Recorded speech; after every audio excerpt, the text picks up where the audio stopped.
Presenter today is a member of the Manasota Interracial Book Club, Harold Young. Harold and his wife Carolyn are members of Group A, which is the group that I and several others of you who are signed on are a part of. And Harold is recently retired.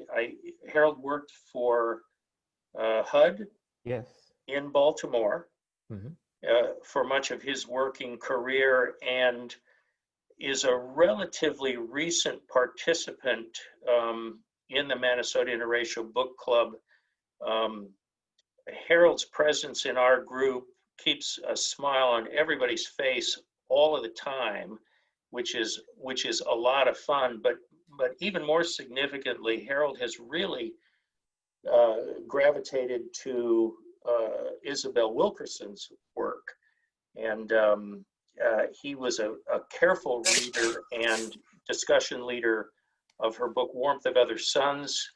He posted a significant review of that on my website, and you'll be able to go to that if you can get to the Manasota Interracial Book Club area to find maybe the recording of this meeting, then you'll find his work on Isabel Wilkerson's book. And then he also shared with us an email that he wrote a number of years ago concerning reparations, which was really quite touching and gave a personal look at that. That's also posted.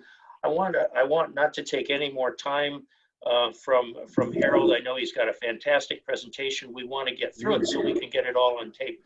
So Harold, you are up. Welcome to this. Let's give Harold an applause so that. Now, do we have the slide presentation? We sure do. Worn masks, and there's been no evidence of virus outbreaks. But Italiano has claimed the protests against him are virus hotbeds. Nice. And NPR News. The National Service in the U.S. says high temperatures with low humidity in Northern California could last for. Doug, if you could ask people to mute their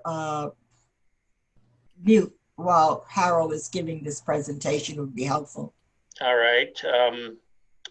All have heard that request. Harold, you can see the share. I want to make, boy, I'm a little worried that I don't miss anybody who's signing on in the room there, in the waiting room. None seem to be. Harold, take it away. Okay, so the cast, the origins of our discontents, Isabel Wilkerson. Isabel, if you can go to the next slide.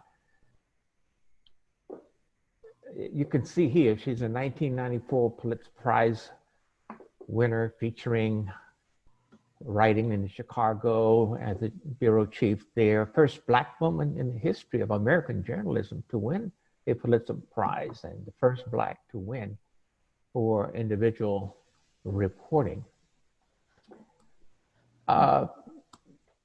Wilkerson felt that race somehow was inadequate to explain the origins of our discontent. She was searching for language that would give us a perspective that we would not otherwise have.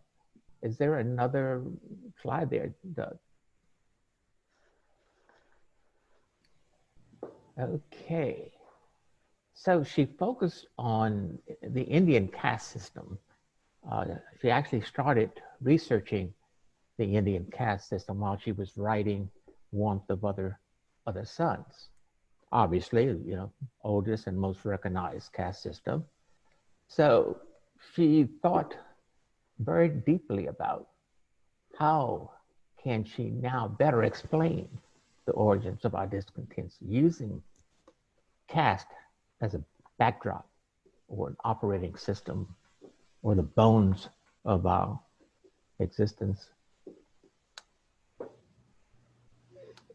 Now, she also looked at the caste system, and here you have the caste system, the current one, the upper class, and then you have the what's referred to as the other backward classes in India, and the scheduled classes, which are the poorest and most socially excluded community in India. It was kind of interesting that two Indian scholars kind of was a little upset with her because they felt that she had given them a short shrift on really the atrocities that are still going on and the untouchables over the Schedule C class, or the elites as they're sometimes called. But, you know, her focus was on the United States and her focus was on race here, so she moved forward. And then her interest in Germany, in Germany's caste system, I think there's another slide there, Doug, grew out of Charlottesville, Virginia, 2017.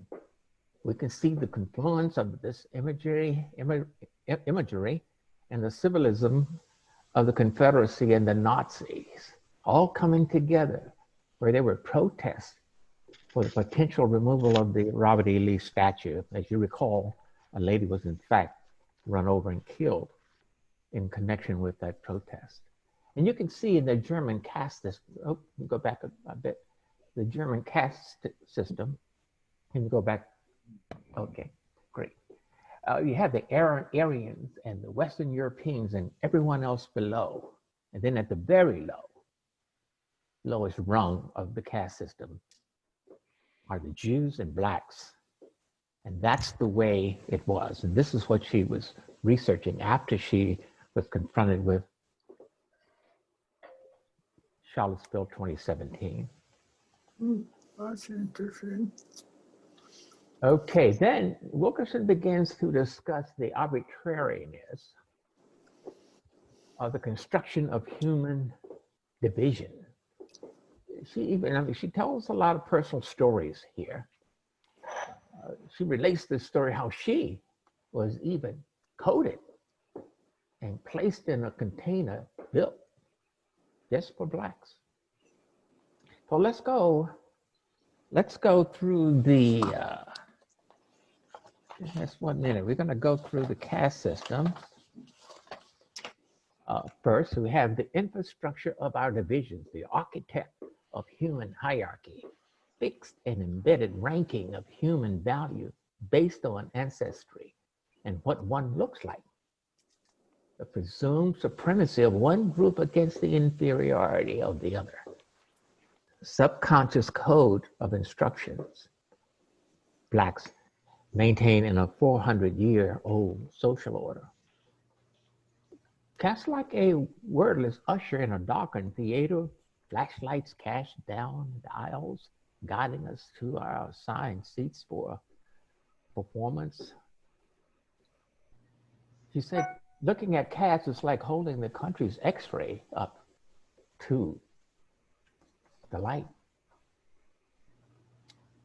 And she told this story about where she, as the Chicago bureau chief in 1994, thought she would do a lighthearted story. I can't hear it very well. You're not hearing very well?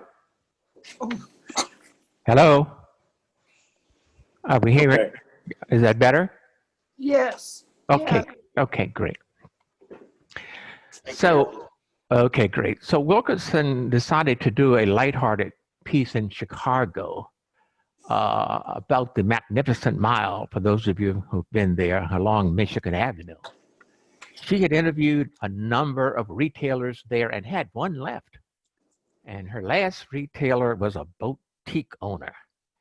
And And she had gotten there early and was waiting patiently for him to arrive. And well, he came in late, rushed, disheveled, out of breath. And so she approached him and introduced herself. I'm Isabel Wilkerson from the New York Times. And he said, ma'am, I'm sorry, I am really busy right now. I don't have any time to talk to you. I'm waiting for a lady, a very important interview from the New York Times. She said, I am the person who is to interview you, sir. He said, ma'am, look, do you have any business cards? And she said, well, I'm out of all the business cards. I just had several interviews. I don't have any more. And he said, well, what about your driver's license? And she said, fine, here's my driver's license. He said, how do I know this is who you say you are? And this just went on until finally he actually asked her to leave. And she left feeling dazed and incensed, wondering what in the heck had just happened to her. This boutique owner, this caste notions of who should be doing what in society had so blinded him that he dismissed the idea that the reporter that he was anxiously waiting to see and excited to talk to was standing right in front of him. So what does the New York Times Chicago bureau chief supposed to look like? You can go through the next slide. And there she is, the New York Times Chicago bureau chief, along with Monica Davey, who is the current chief in Chicago. Now, was he looking for a white woman and he couldn't see her? Or did he have some kind of scotoma? Blind spots?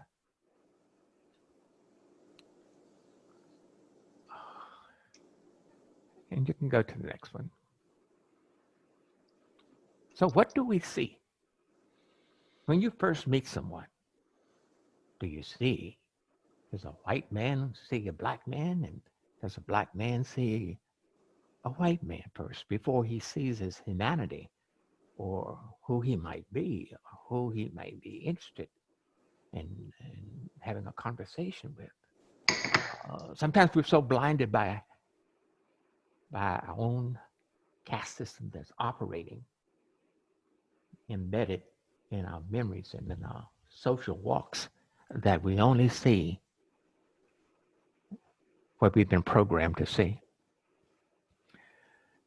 And then I guess we've got another slide there. So she talks about the 8 pillars of caste: divine will and the laws of nature, heritability, endogamy. You have to marry within your caste or within your race. I'm from Virginia. Until 1967, a black man could not marry a white woman, or a white woman could not marry a black man. This was decided in the Loving v. Virginia case in 1967. Then you have the purity versus pollution pillar, occupational hierarchy pillar, dehumanization and stigma, terror as enforcement, inherent superiority versus inherent inferiority. So speaking of Virginia and the second pillar, heritability, not yet, Doug. In 1960, strike that. In 1662, the Virginia General Assembly decreed that children born in this country shall be held bond or free only according to the condition of the mother. Previously, the ancient order gave children the status of the father. This new law gave enslavers the right to claim the children of black women as their property for life and ensuing generations.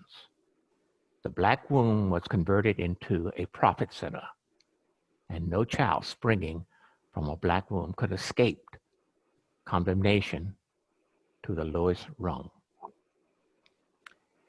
And then looking at pillar number 4, purity versus pollution. In Germany, Nazi banned Jewish residents from stepping onto the beaches, at the Jews' own summer homes, and at public pools, believing the entire pool would be polluted with the immersion of a Jewish body.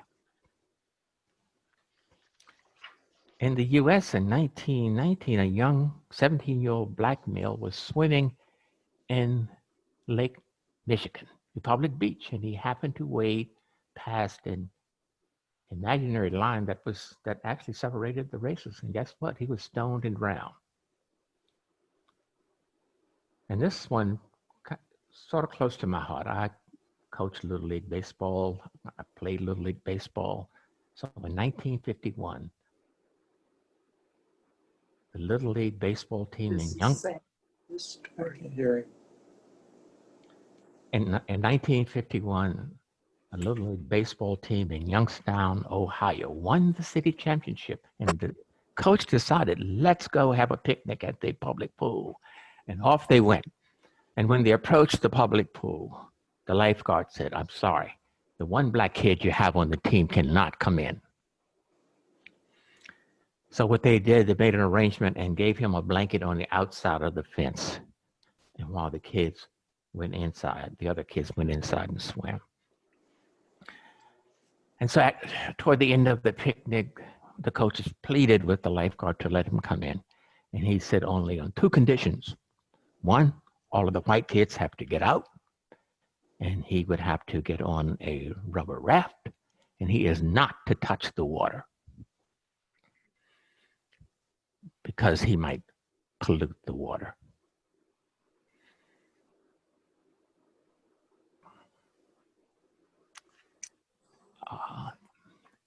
And many of you will remember Louise Beaver on television back in the 50s playing the role of Beulah.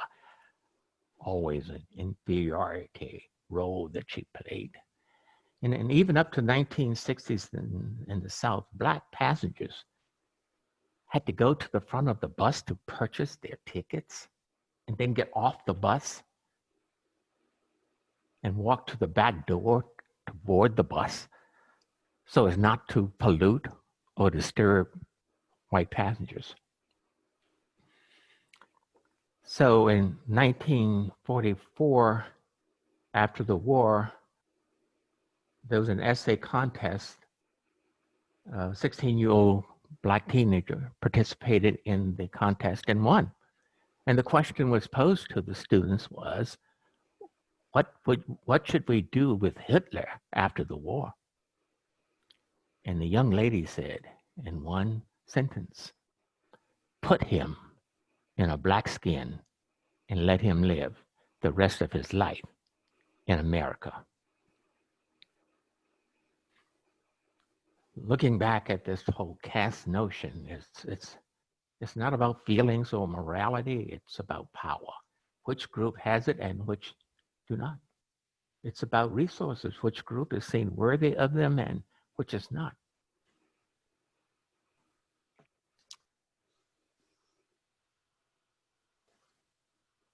During her Warmth of Other Suns research, she came to the conclusion that the whole slavery business was for economic reasons. Slaves were assigned specific roles and had limited contact with whites. The enslavers would control what they did, where they went,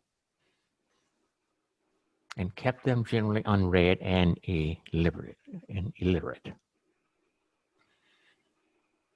The institution of slavery was a quarter millennium, the conversion of human beings into currency, into machines who existed solely for the profit of their owners, to be worked as long as the owners desired, who had no rights over their bodies or loved ones, who could be mortgaged, bred, won in a bet, given as a wedding present, bequeathed to heirs, sold away from spouses or children. They were regularly whipped, raped, and branded, and some were castrated. And Wilkerson says, you know, we in the development developed world are like homeowners who inherited a house on a piece of land that is beautiful on the outside, but whose foundation is unstable, that has, over many generations, there were cracks and other ruptures. And some would say, well, you know what? Wait a minute. I had nothing to do with the sins of the past. My ancestors never attacked indigenous people, never owned slaves. But Wilkerson argues, we are the heirs of whatever is right or wrong with the property that we inherited, the United States of America. We did not erect the uneven pillars or the joys, but they are now ours to deal with.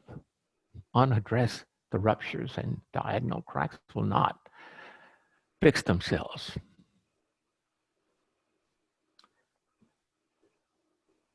And then she began discussing how deep and wide these tentacles of the caste are. There's another slide there, Doc.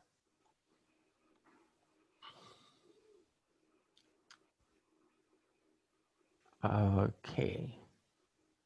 And in 1956, swimming pools in Baltimore City were integrated. And before then, of course, it was white only. And guess what happened when they integrated? Nothing. The kids had a ball. They had a lot of fun, as kids do. There is no water that's polluted. So anyone who's from Baltimore, been past Baltimore, this is a famous, a renowned, I should say, swimming pool, the Druid Hill Park pool in the heart of Baltimore when it was first integrated. And then there's another slide, Doug. So here we have some third graders in Riceville, Iowa. All the children were descendants of German and Scotland and Ireland and Scandinavia. And so after the assassination of Martin Luther King and all the turmoil that followed, the teacher, Miss Elliott, wanted to teach her dominant caste children know how it felt to be judged based on an arbitrary physical trait. So she told the children that the brown-eyed children were not as good as the blue-eyed children. And the brown-eyed children were not allowed to drink from the water fountain. They had to use paper cups. Brown-eyed children could not play with the blue-eyed children and would have to come in early for recess. And immediately, a hierarchy formed where a sense of superiority among the blue-eyed children appeared. And then when the roles were reversed, the brown-eyed children were quite angry and quite upset and took advantage of their upper caste role as it was awarded to them. So not only do we have blue-eyed, what's symbolic of a blue-eyed child and a brown-eyed child, we also have a brown-skinned child and a light-skinned child. That sort of symbolizes, you know, how we're treated in race based on our color. There's a supposition that the brown-eyed child belongs to the lower caste, and of course the white-skinned child belonged to the upper caste.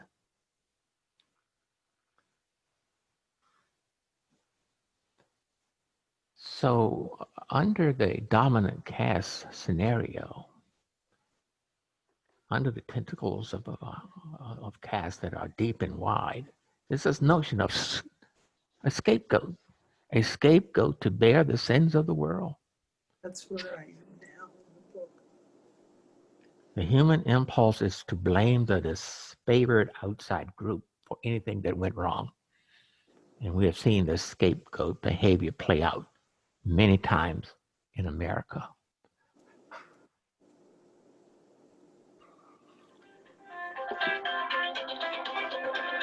Oh, that's somebody's telephone. In October 1989, there was a suburban Boston couple. The wife was pregnant and they were returning.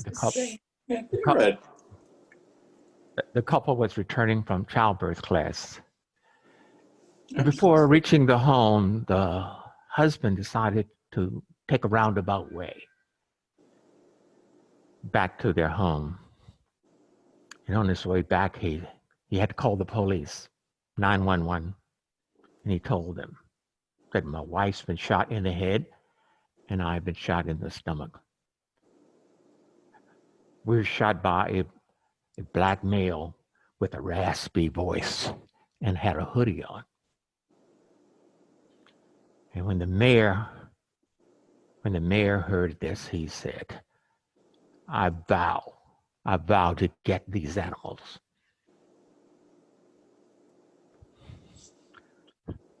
So what happened? The husband had plotted to kill his wife for the life insurance proceeds that he hoped to receive. It was his brother who later confessed of his role in the plot.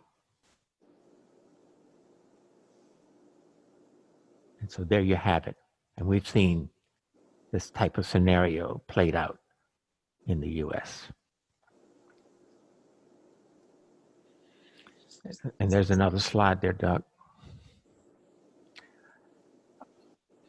You may remember 1955, Emmett Till, a 14-year-old African-American, was lynched for allegedly grabbing the waist of a white woman and uttering obscenities to her. Her name was Carolyn Bryant. 61 years later, she recanted her story and said he did not touch her and he did not utter obscenities to her. But nonetheless, her husband and a gang of other white men in Money, Mississippi, lynched and killed him. And all of the killers were acquitted of this horrific crime. Now, how many of you remember Satchel Paige? Satchel Paige was one of the greatest baseball pitchers in the history of baseball. He was relegated to pitching batting practice for whites, major league players. And crowds would gather just to see him pitch. He was throwing just that hard.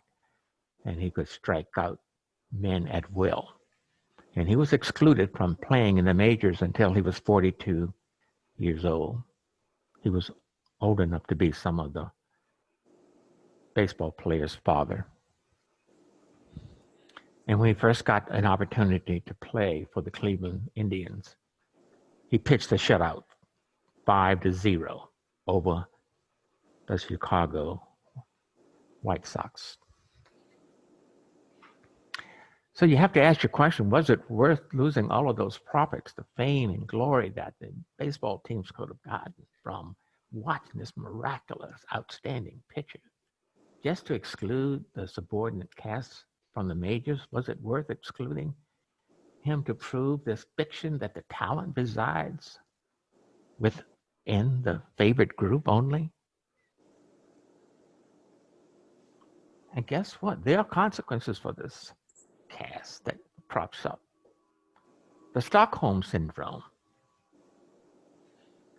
The Stockholm Syndrome generally refers to a phenomenon of people bonding with those who abuse or hold them hostage. So mistakenly believing it was her apartment, a white former police officer was convicted of killing a black man in his apartment. She went to the wrong apartment and killed him. The crime could have carried a sentence up to 92 years.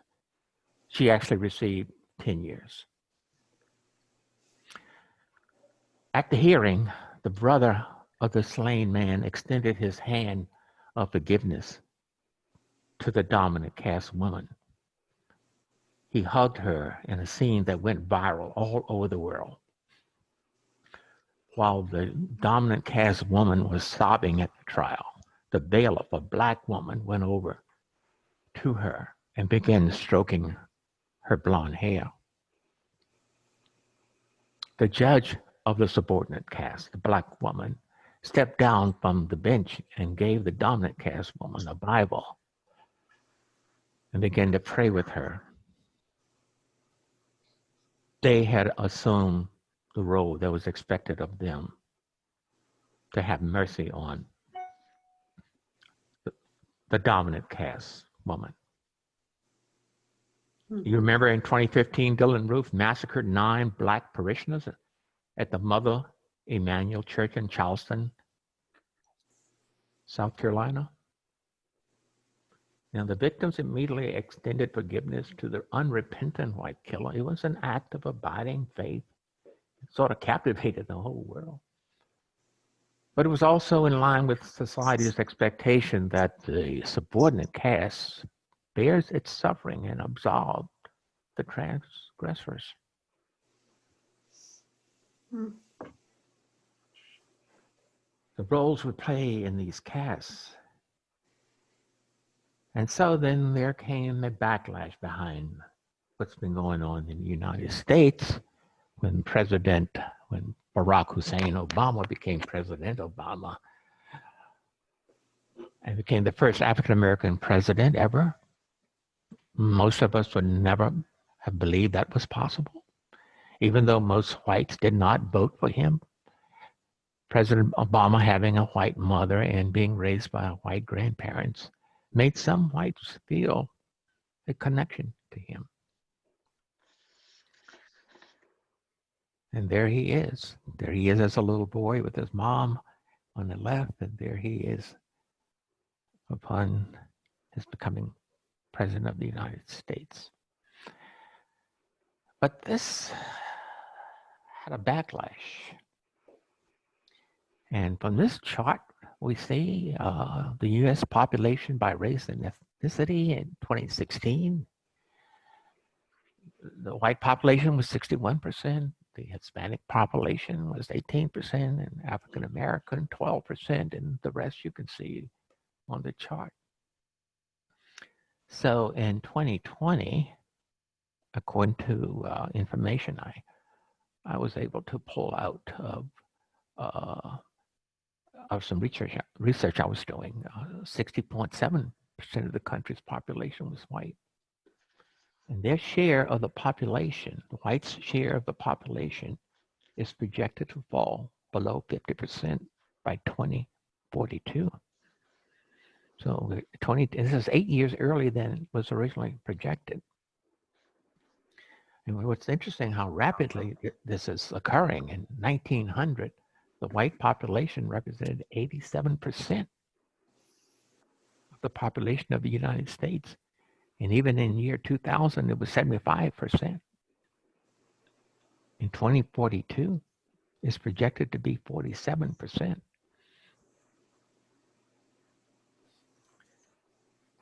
This whole idea of 2042 comes full circle and puts us right in the mess that we are in our country right now.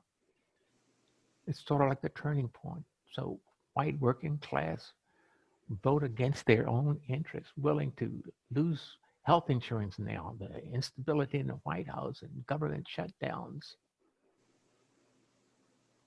to preserve what they value most, and that is the benefits they have grown accustomed to as members of the historical ruling caste in America. Looking beyond short-term benefits, the dominant caste and their survival in the long run is in question. And you see these groups that are surfacing boldly every day in the news. So there is something that we are all going to have to sit down and reckon with. Whether it's this election or soon thereafter, I sense there's trouble coming. But going toward the end of the book, Wilkins talks about the radicalization of the dominant caste. She says the heart is the last frontier. And she told a story about the water in her basement. And the plumber that she had called came, was very distant and hardly concerned. She had to move the boxes and move furniture around. And he was looking and half looking and not looking and seemed to be totally not concerned with finding where the water, or the source of the water was coming from. And then Isabel, this is Isabel telling her story, said she had to throw up a Hail Mary and told him that her mother had just died last week.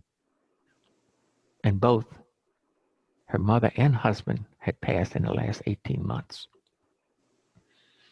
And then she asked, "Is your mother still alive?"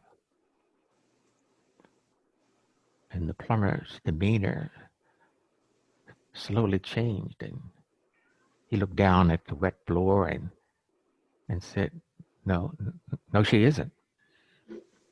And that began a conversation. That began a conversation about their families. And once he became more friendly and there was something that they had in common to talk about, he left the basement to go back to his truck and got a flashlight first time and came back to the house and really did a great job of troubleshooting and found out that the source of the water came from a rusted hot water heater.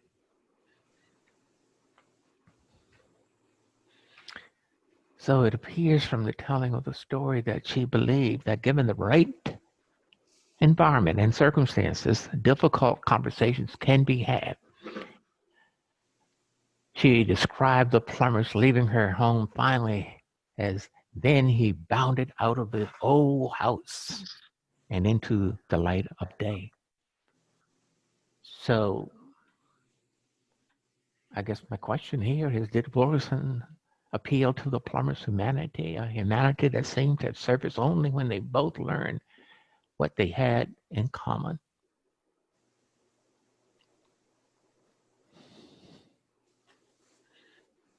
In her epilogue, Wilkerson concludes that there's a call for a public accounting what caste has cost us, a Truth and Reconciliation Commission, so that every American can know the full story of our country, wrenching though it may be.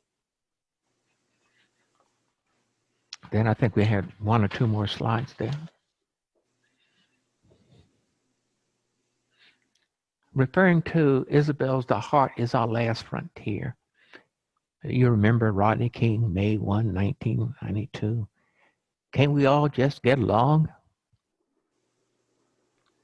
A young man from the community appearing to our left, just kicking it with the police officer, seeming to trying to understand one another, where their heart is, so that we could perhaps improve the conditions of all of us. And that's the end of my slide presentation, and thank you very much, Doug.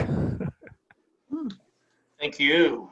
Any kind of conversation, questions of Harold are in order. Your remarks, I'm interested in hearing from the many of you who have gathered. I want to make a point here, though. These are my takeaways from Isabel Wilkerson's book. I tried to keep it in her words, in her language, so that this is kind of how she was thinking through this process. Because like you, I probably have some questions if I could speak with her as well, but I was trying to keep it straight pretty much. Well, Harold, this is Vicki Waxman speaking, and I just want to She organized this whole thing. I just want to thank you on behalf of all the members of putting together this very wonderful presentation for all of us. And I just want to get the conversation started because in reading Caste myself, I was just looking to try and distinguish how she puts forth caste versus racism.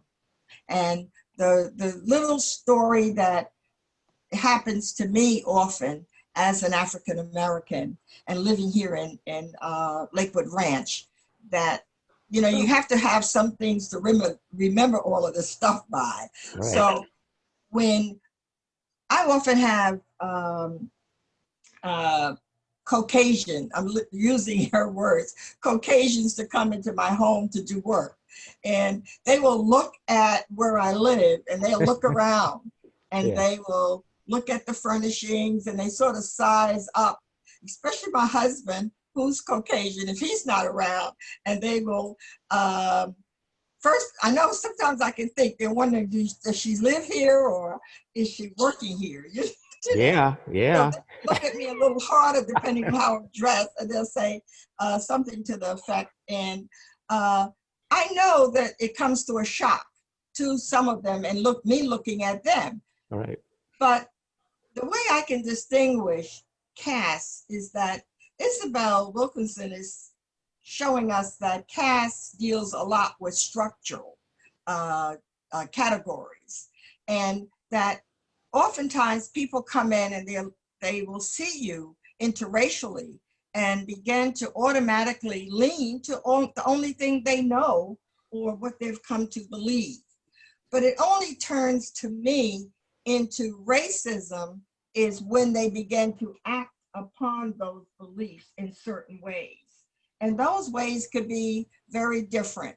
Now, the plumber, for example, he comes into my house and he sees, and maybe he's a little shocked at what he sees. Right. And he may be at first a little uncomfortable because I may be living at a standard higher than he's living.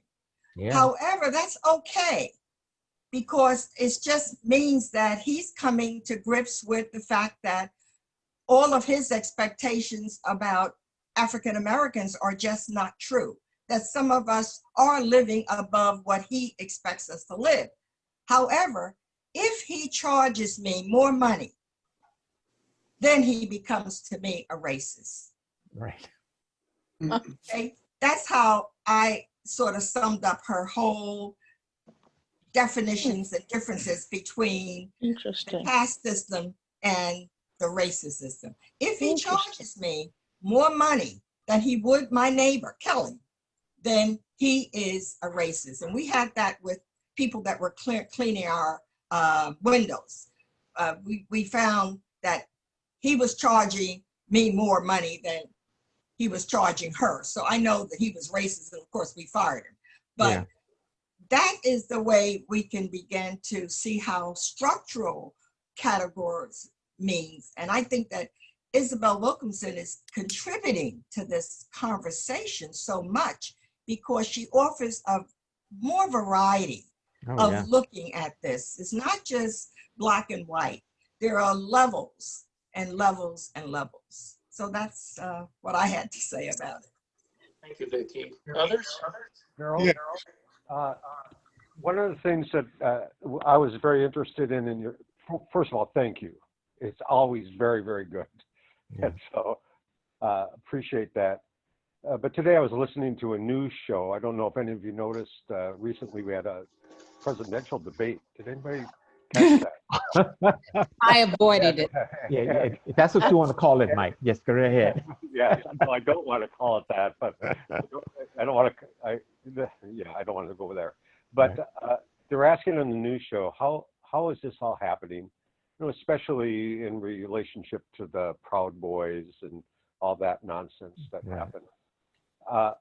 But one of the panelists just said today, you got to remember, 2042. Yeah. He says what we're seeing is the last gasp.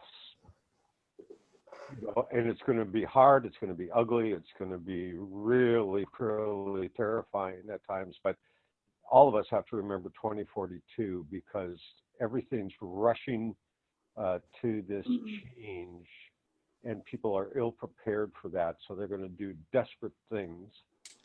That's going to be reminiscent of all the horrors, you know. Yes, of the yes. past.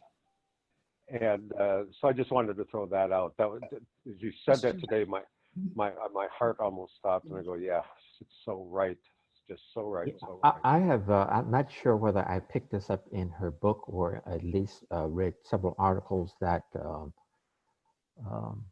other people had written about the book, but there's a piece that came out that talked about white middle class or working class men whose mortality rates were increasing. Yeah. It was in the book. Was it in the book? Yeah. Yes, it's in the book. And they were drinking more alcohol and using more drugs because they were feeling desperate about losing their status as white folk, the dominant caste. And I'm saying, my God, I hadn't ever thought about it being that deep, but apparently that's where it is. I see someone's hand went up. That's me. I'm Tom Cunningham, Dana's husband. Hi, Tom. Thank you, Harold, very much. I think it was a very good presentation of what she said in the book. I agree with Mike that 2042 is the target. And I think that you can look at it in a few other ways to get to that conclusion.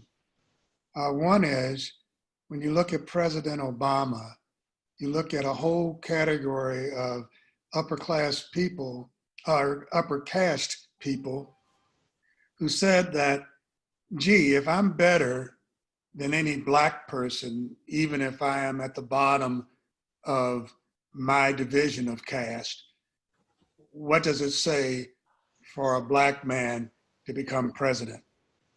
And that puts them in a totally different mindset. When you think about how President Obama's presidency was treated, especially by the Senate, you can look at the cost to the economy. And I think you could probably see that we lost trillions of dollars in GDP just by the fact that people were trying so hard to keep anything that he was trying to do down. For example, helping rebuild the infrastructure, which would have employed a lot more people. Absolutely. And put a lot of juice into the economy. I think that this whole thing with judges, not allowing President Obama to appoint federal judges and then rushing to appoint as many federal judges as they can and as many Supreme Court judges as they can, is being used as a way to make sure that it takes as long as possible for the majority caste to hold down those who they do not truly believe are worthy. And to make it as short as possible to remove people from the voting rolls and to redistrict so that the electoral college goes against minorities and brown people and keeps the upper caste in control. You know, we've been married a long time. She finishes my thoughts. Beautiful. And what do you think about this? President Obama being president of the most powerful country in the world, did he transcend out of the lower caste? You said, did he transcend out? Yeah, I mean, I do not believe in the minds of those who are solidly in Trump's camp that he in fact ever did. Yeah. I mean, you look at the imagery that they used in hanging him in effigy and having images of him and Michelle on the cover of a major magazine as monkeys. Yeah. What? Monkeys? Monkeys. Oh. Simians. That happened during his presidency. Yeah. Yeah, which publication? What magazine? I don't remember which one it was. I It was think well publicized, yeah. it was very well What was publicized. the magazine? Oh, I'd have to Google it. All right, I'll I'd like to Google talk it. about the caste system. This is Dorothy Murphy. Talking about the caste system in this country that affects all of us, African Americans and Caucasians. my married name is Murphy. Mm. My maiden name is Adamitis, and that is Eastern European. And if you remember the pyramid that Harold shared, we are just above the Jews. And in fact, I have Jewish DNA.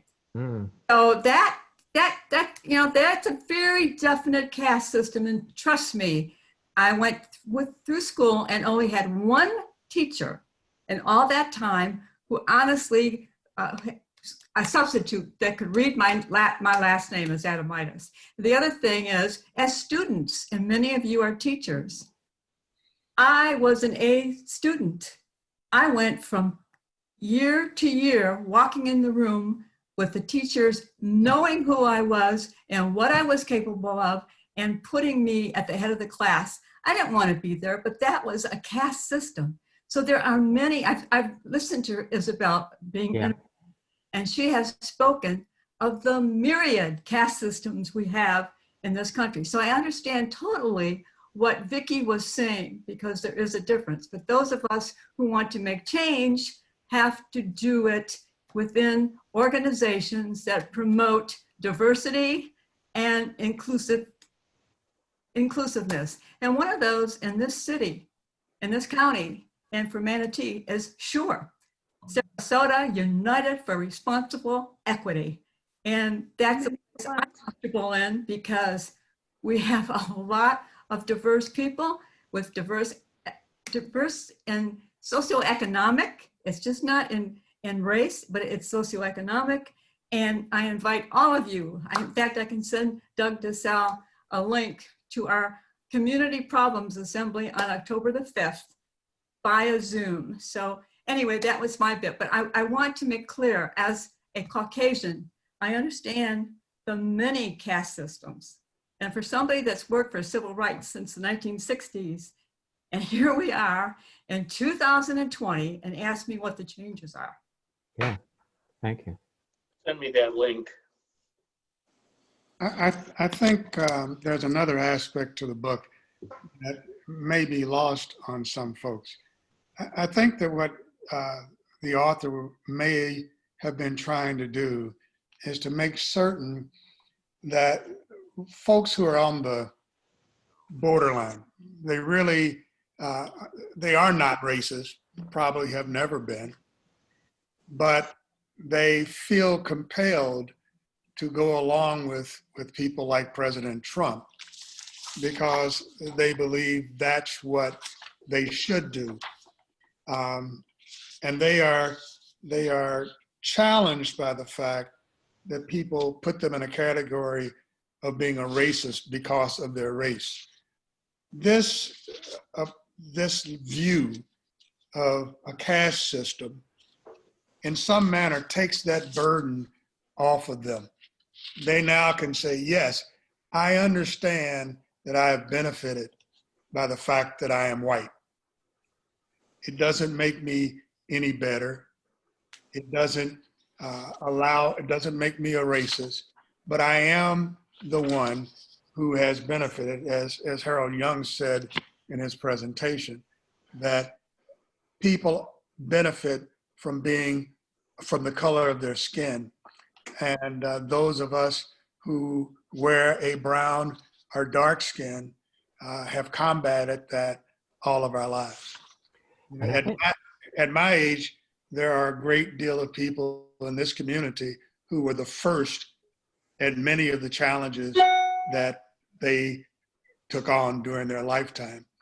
And going back and remembering those first, and then remembering those people who were adverse to me being there and being the first at, and being among them was a very, very difficult issue.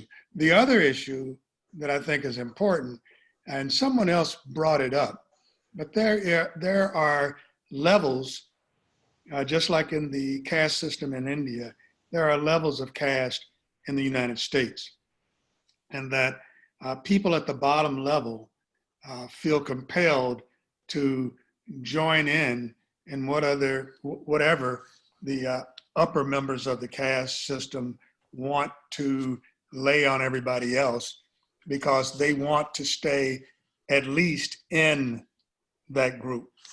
And they are trod upon, not perhaps as badly as Native Americans or Hispanics or African Americans in the community, but they are trod upon. That upper 5% of the wealth in the United States wants to stay that way. And they do it by holding back a great number of people. Thank you so much. Anybody is welcome to speak or respond. We have a lot of guests who are dipping into anything that the Manasota Interracial Book Club is doing. I'm grateful to see Bob Gehring and Judy Lawrence, who are former parishioners of mine, dialing in from Georgia. So welcome to, but all are welcome. And any other comments in response, please. This is John Lowe, and Oh, he's in my group. can you hear me? I can hear you. I wanted to comment on the question about class and caste. Question was raised when Barack Obama becomes president. Does that mean he's moved out of his caste? I think Isabel is saying caste is fixed and it always trumps class. And he may be able to change his class, which is a measure of a person's standing in society and education and income and occupation, accent, taste, manners, all the things that describe the socioeconomic status, but it doesn't change his caste. Yeah. And I think her experience at the store, her experience in the airport, and her experience at the conference in India all indicated that although she has moved up into a higher class, she was still treated according to her caste. Yeah. Yeah.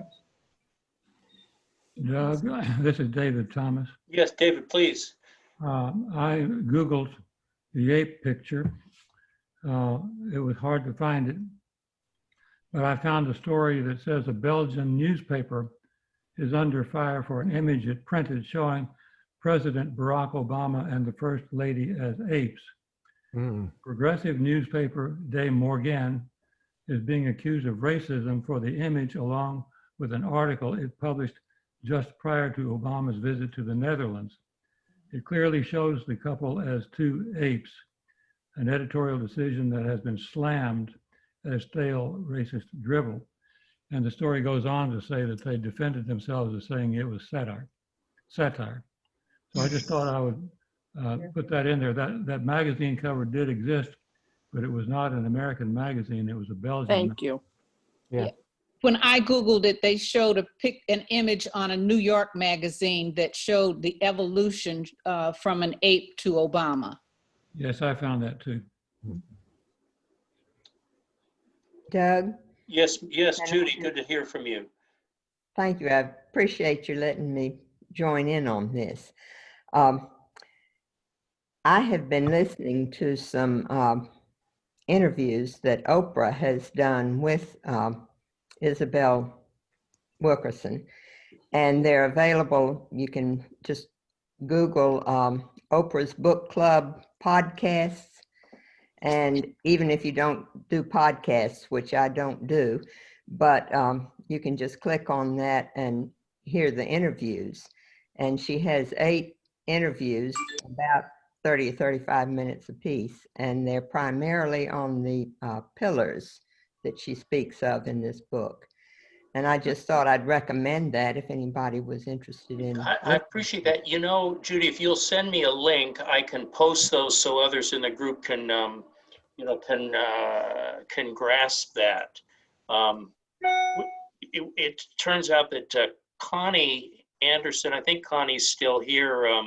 I am still here. I am still here. There's also a Facebook group that goes through portions that I have been participating in that I would recommend to people also. Connie's in my group, and a couple of meetings ago, just kind of proposed that maybe we could make some contact ourselves with Isabel. Isabel is a cousin of Connie's, but Connie informed me that she was way out of my league. So,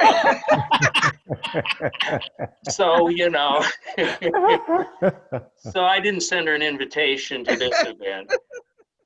Anyway. Yeah, Connie. Well, my group, you know, keeps me honest. So.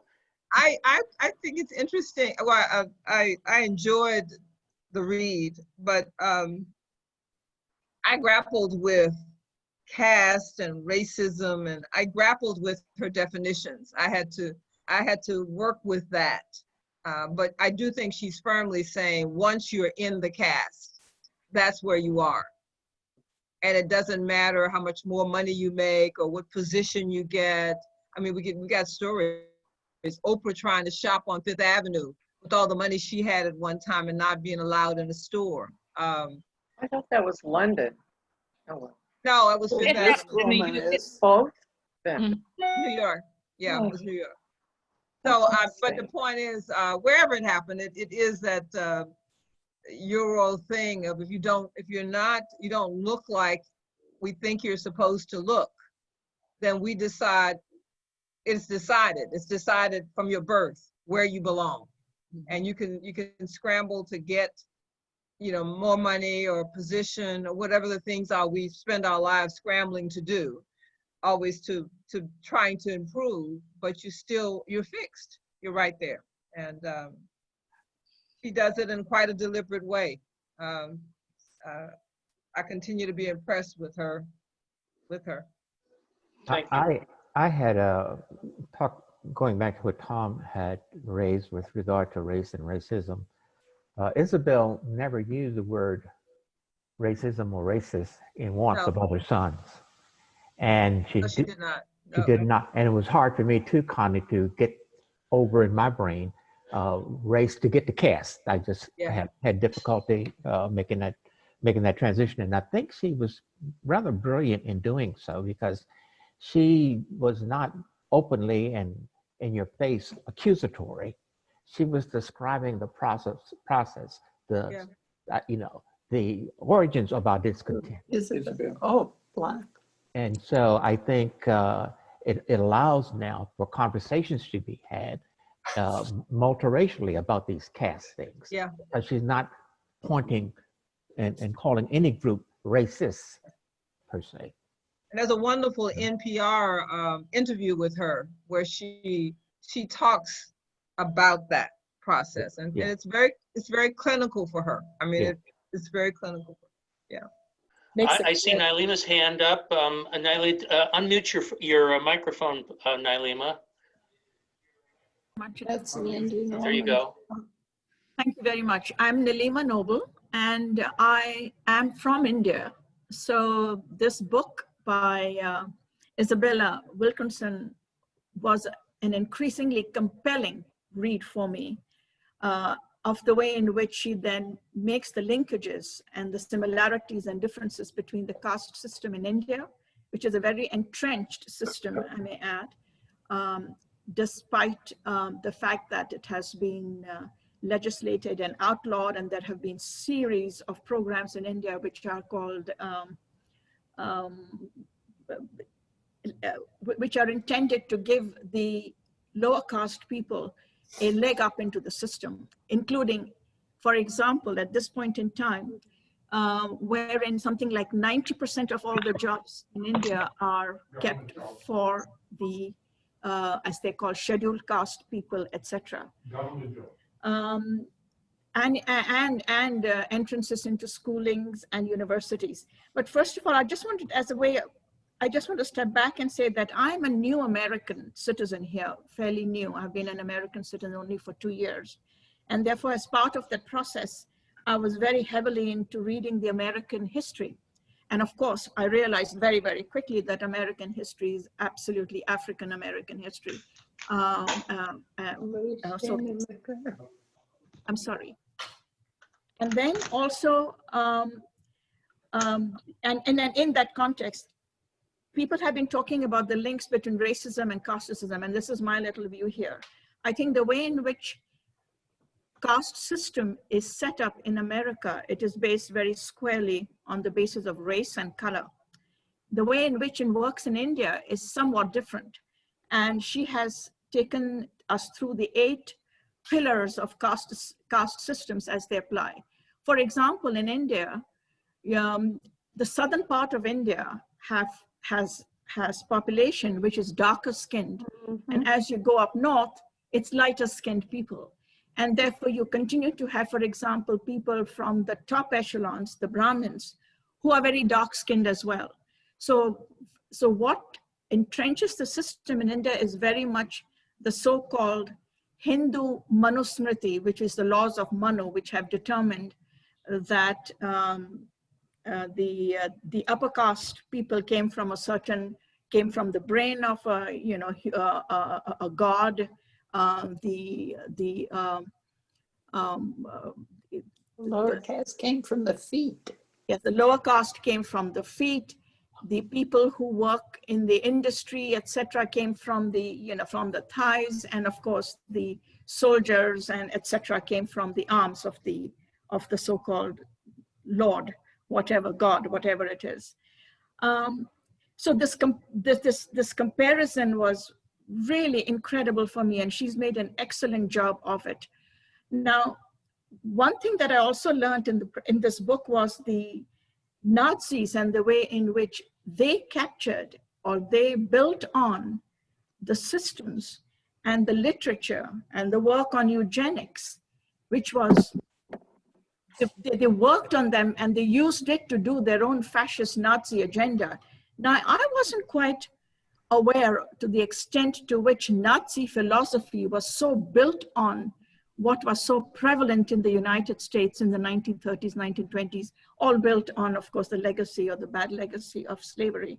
And therefore, what is also interesting to me is how and what was it that compelled the United States to join World War II against the Nazis, given that the prevailing view at that point in time was also a fascist view, so to say. Because we know it wasn't until the 1960s and 70s that we really talk in terms of the civil rights movement in this country, etc.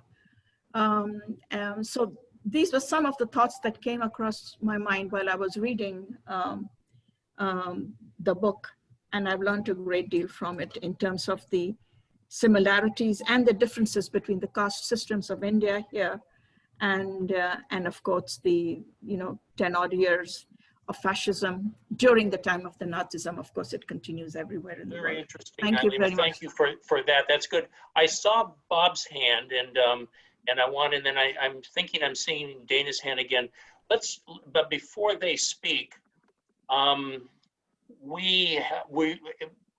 this group has stuck with this pretty well. Nobody is slipping out, but I would say that if you need to go, your departure will not be considered rude. And then Harold, are you willing to stick around a little bit? Absolutely. Okay, that's great. Bob, you're up. Yeah, so greetings from Georgia. Yeah, thank you. We're in the north where, there's not nearly as much racial problems as there are in the south. But I just wanted to say this has been delightful. I mean, Judy sent me this email from Doug DeSalle. By the way, I got to get off right now because I just got a call from a client in the DeSalle ministry who, guess who's that named after? Basically, we're working with people on the edge in LaGrange. And this woman is really on the edge. And I got to call her back in a minute. But I just wanted to say thank you. It's just great to be a part of this. It's nice to be on a call where it doesn't look like I'm the oldest one, because I'm still working. Welcome to Florida. Yeah, and I just want to, I just finished this morning on my walk, The Warmth of Other Suns. And I was just captivated by Elizabeth's writing and the whole story. I knew a bit of it as well, but I want to finish with one thing. I grew up in Pittsburgh. I'm from Pittsburgh, and we moved to the suburbs because the black folks were moving across the tracks.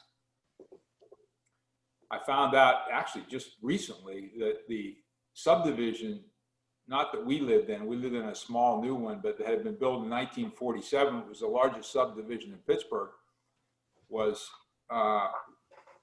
required the landowner, the property owners, to sign a statement saying they would never sell this to a non-Caucasian. Yep. In perpetuity. Yeah. Yep. And my brother, who's an attorney there, got a hold of this deed from the original 1947. Yep. When that's unbelievable. But the only reason probably, I'm a German and I'm a recovering arrogant asshole, like a lot of Germans are, you know. And the only reason of that is because of Jesus in my life. And I really like that last thing that you talked about, Harold, which is the love, the heart. Yeah. That's where the secret to all this is, you know, unless the hearts are changed. And I just wanted to recommend another book to you that made a huge impact on me, which is John M. Perkins' book, One Blood. Mm. And for those of you that are believers out there, I just strongly recommend this to you. I mean, John, if you don't know who John Perkins is, you should, because he's one of the most amazing civil rights guys in history. You know, he's 89 years old right now, runs the John Perkins Foundation, has done amazing stuff in Mississippi. So I just recommend it to you, the book called One Blood.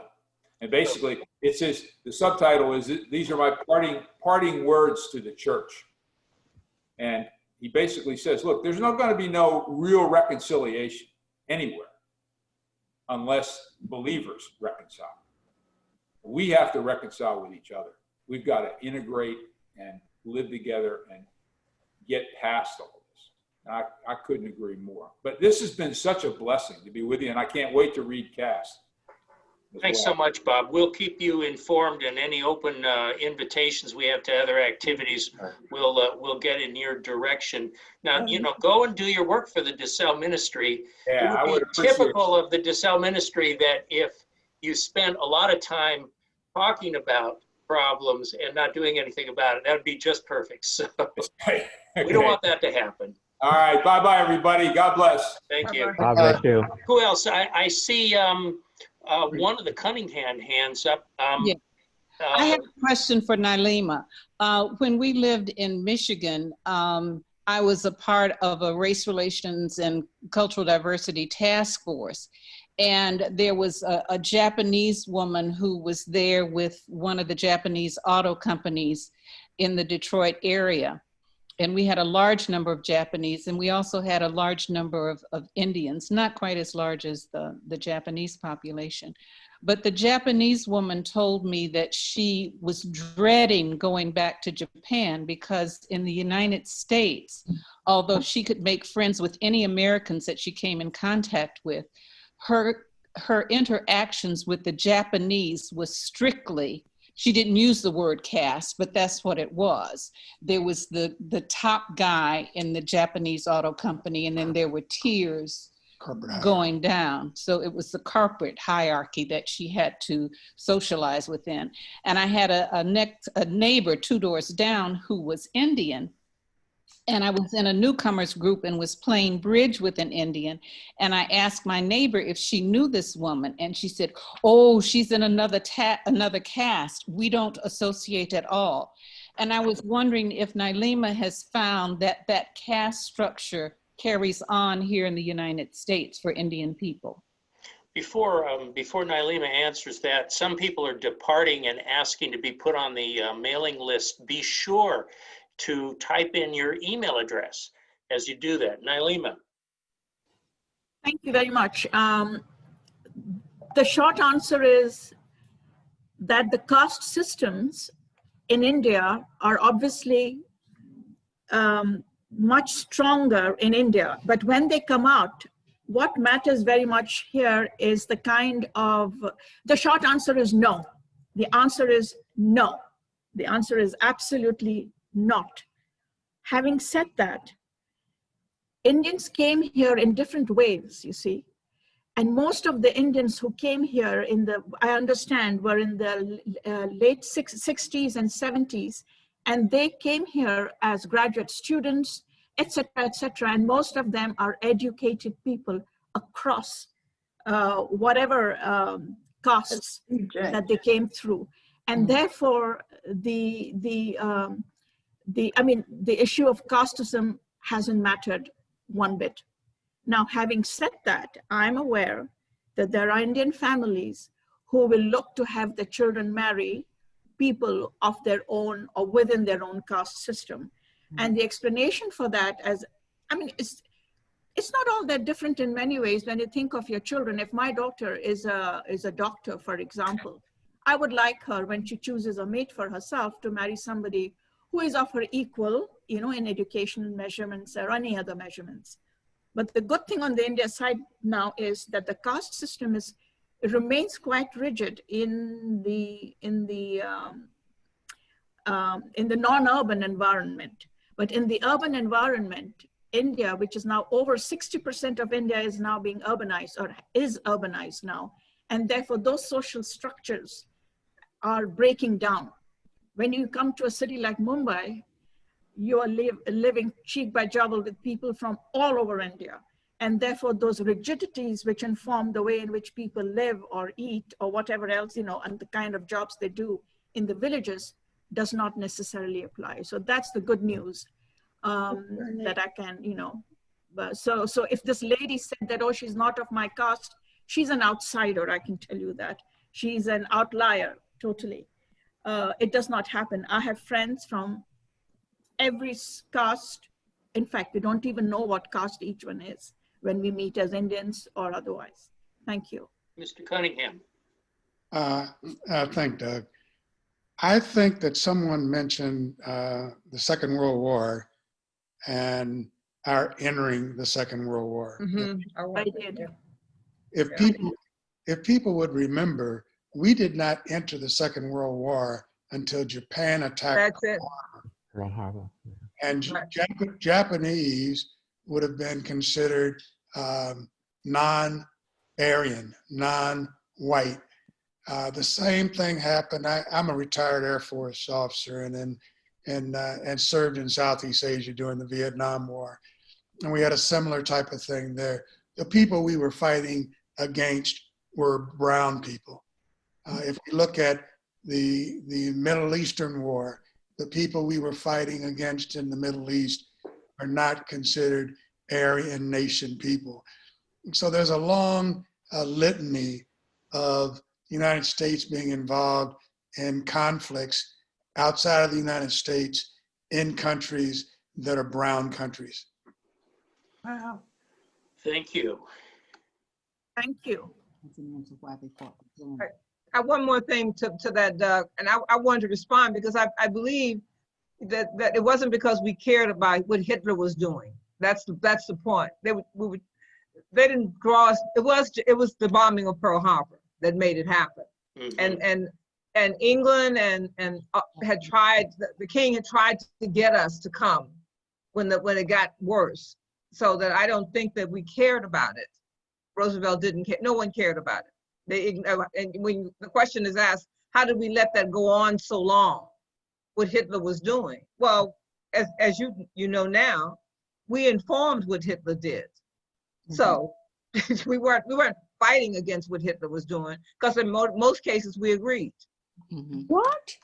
And we got a different form of communication way back then. Those of us who can remember going to the show on Wednesdays to get the latest news, and we would watch it, and you would probably listen to the 6 o'clock news and everybody would be quiet. Much different from a communication standpoint than we have now. Yeah. What does that have to do with it? Yes, I see Lorraine Kelman. Your hand, and good. Talk to us.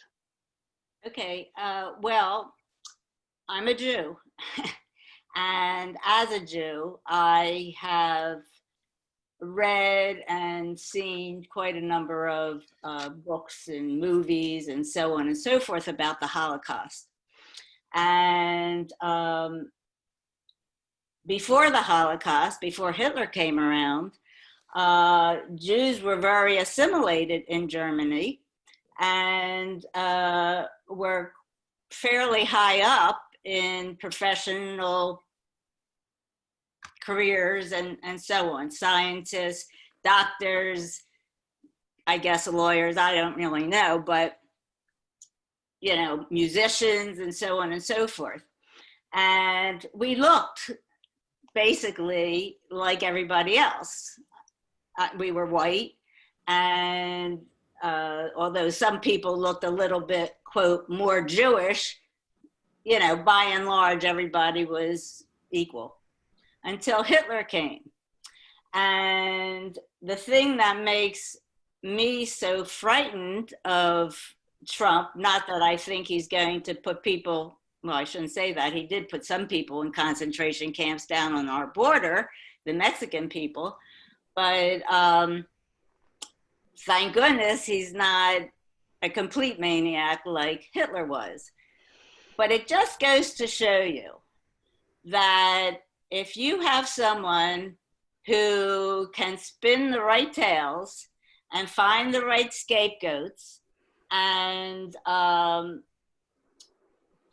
you know, and get into power and build your story, that we as Jews ended up being vilified and executed, genocide,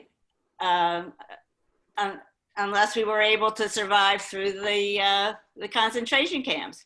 I mean, obviously some people were able to get out and to different countries and so on and so forth. But caste doesn't always have to be about color, and it doesn't have to be entrenched. It can come very quickly over a period of a couple decades or even less. And That's interesting. it's just a poison, and it has to be eliminated completely as far as I'm concerned.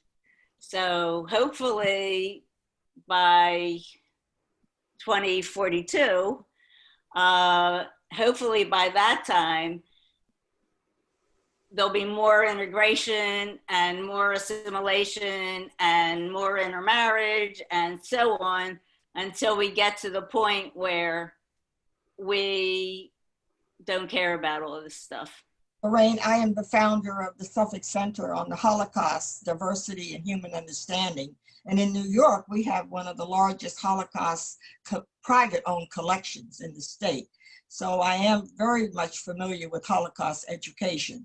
And one of the things that you're speaking of, Lorraine, in terms of prior to Hitler, and something that I feel is not spoken enough concerning this book, and that is the whole issue of special interests. I think that special interest tends to trump caste and racism. It's at the top, because before we have racism or caste, we need to look at what were the special interests in bringing all of this about. And Hitler certainly Hitler grew because of a special interest. He just didn't pick the Jews. The Jews were very influential in Germany. I mean, they were rich, they were producers, they were scientists, they were well integrated, but he was able to capitalize on the very fact that so many things were happening in Germany to affect the economy. And they were looking for a scapegoat, and the Jews were it. And that scapegoating also occurs, as we see all over in caste, as the way Isabel Wilkerson shows us. And we know that it escapes, and it's a prevalent part of racism in this country. That was the only thing that I see so far that I can't connect with Isabel Wilkerson's book, is her display of the special interests that lies and ties special interest to caste. And that's why it's hard to see how do you undo this unless you can identify the special interests. Because when I look at anything that's subordinating, I want to look at the special interest. And maybe we could talk about that. What is the special interest involved in this? Yes. Anyway. Money and power. Yes. Yes. That's the special interest. Those individuals who are in power have helped to construct, starting back in the time when so many Africans were enslaved. It's all been about money and power. I think that in some way, a large portion of the white community has been duped, because so many people who lost their lives in the Civil War, for example, were white soldiers of the Confederates and white soldiers of the Union armies who were fighting for something they did not even realize what they were fighting for, because they didn't benefit as so many of the landowners did, in my opinion. Thank you for that. I agree. I agree. Further discussion. I have my my mother's grandfather was part of the Confederate Navy, and he was on a ship running the blockade that the Union had established around the Baltimore Harbor. And he had his ship shot out from under him a couple of times. He definitely knew what he was fighting for. He definitely knew what he was fighting against. And there are people in my family who own slaves. He wasn't fighting so much for the defending of slavery, although that was very important for him. He was fighting for the freedom to be able to have slavery. And I think some on the Union side, whether they were as committed to maintaining the Union as the people on the Southern side were for maintaining their distance from the Union, I don't know. But I have a real strong feeling that my ancestors knew what they were fighting for. It's obviously something that I have a hard time confessing and admitting. Thank you for that. I would tell you that my great-great-great-grandfather fought on the Union side. He was 39 years old when he enlisted. He only was at war for 1 year, and he was discharged honorably 1 year later. He knew what he was fighting for, because his family had been driven out of Virginia and North Carolina and ended up in Indiana because they were told that even though they were freed men and women, that they would be enslaved again if they didn't leave by the end of the month.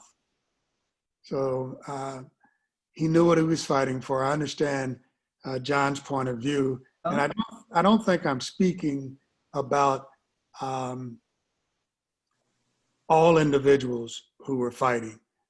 I was speaking for what I believe is a large group of individuals who were drafted into the service in the Confederacy and drafted into the service. You know, you could pay a fee if you were a Confederate landowner to keep your sons from being enlisted into the Army.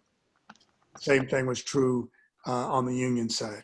In fact, one of the first major race riots was between the Irish and the African Americans, because the Irish were being forced to fight for the Union. They didn't give a damn about the freedom of slaves. It's true. That's true.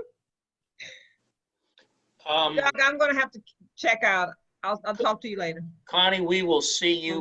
We're down in the 30s now, our participants. Were you going to say something? No, I was just wishing Connie goodbye. Okay. Well, I did want to say something to John. I'm sorry, I did. One of the things that I got out of Isabel's book is that none of us are responsible for what happened in the past, but we have a responsibility for the present. and to do what we can in the present to create more equity. And what I appreciated about your sharing is that you are aware of what they were doing, but that is not you in this moment. And the good news for all of us, I think, is that we can choose, and this is what I loved about her book, that once we are aware of the structure that is holding us apart and artificially saying that some people deserve to be higher or lower, once we are aware of that, we can choose to defy that and to work for creating the kind of world where we all can be who we want to be and not restricted. So thank you for sharing, and I just wanted to say that to you.